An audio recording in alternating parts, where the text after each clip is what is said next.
Hello, I'm going to show you variations of wrapping a wrapped loop on different types of beads. So here I have a crystal point and it's top drilled. So I start with, I really love using our 3-inch head pins, and I'm just going to clip off the flat end of the head pin to create this wrap loop. So using your round nose pliers, we have a cutter built right in. You can simply line that up on the edge and clip that flat end of the head pin off, and now you have a piece of natural brass wire, which is really easy to form wrap loops with. So find the hole in the bead and string this about halfway through, and using your hands, you're just gonna bring this up, bend it in half up above the bead where your hole was there. And then I do like to grab this with a chain nose plier and cross over the wire here at the top. So you could just see how it's crossed right above. And then I'm gonna hold this down in place with my chain nose plier and just use my hands to start forming a wrapped loop around the remainder of the wire here. So I'm just bringing this around, and I typically like to do about 2 coils, and I stop like that. And then I'm going to use our flush cutter to clip the extra wire off. And then again, with the round nose plier, I'm going to form another, the actual loop and one more coil of the wrap loop. So I'm going to bend this here and then bring the wire back around the tip of the plier and create another coil. You can do 2 more. I really like the look of the 3 there, so I'm just going to stop here and then clip that off in about the same area.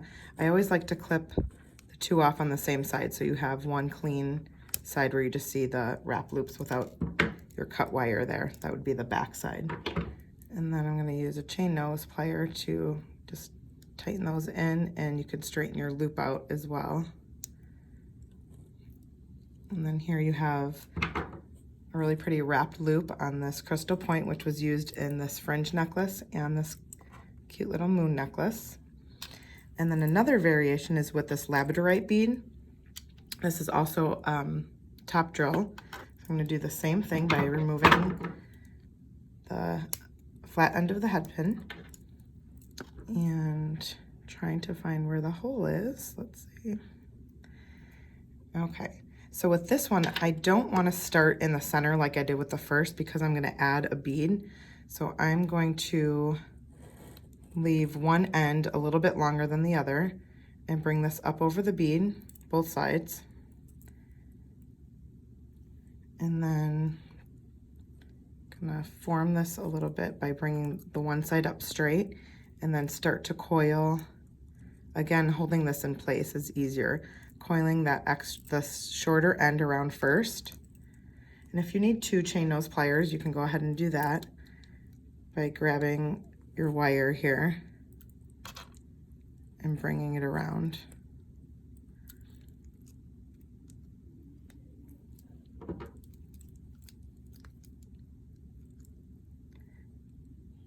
And I'm gonna go ahead and clip that off.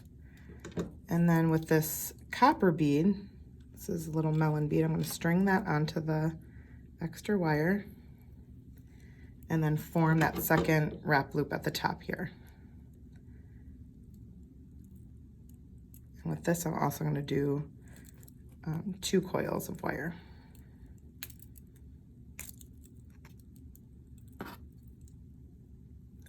And then again, just clip that off.